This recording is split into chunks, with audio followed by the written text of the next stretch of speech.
Джаз, классика, современные хиты отечественных и зарубежных песен. В драмтеатре сегодня большой концерт оркестра Минобороны. «Звенит январская вьюга» – так называется представление. С музыкантами выступили артисты театра и юные воспитанники студии «Звезда». А еще танцевальный коллектив «Айна» и театр моды «Миллениум». Как это было? Вот самые яркие моменты в нашей рубрике «Без комментариев».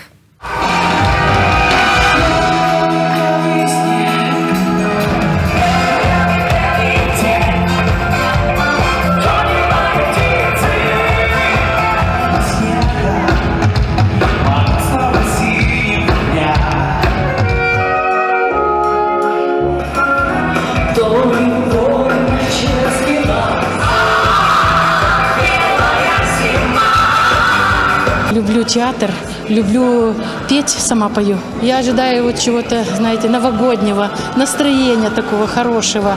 Раз прочитали, что это зимняя сказка, да?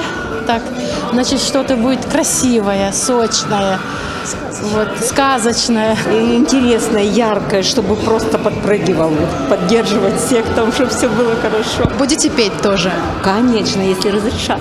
Нам этот коллектив очень нравится, мы всегда посещаем, стараемся не пропускать их концерты. В общем, ждем веселья и радости.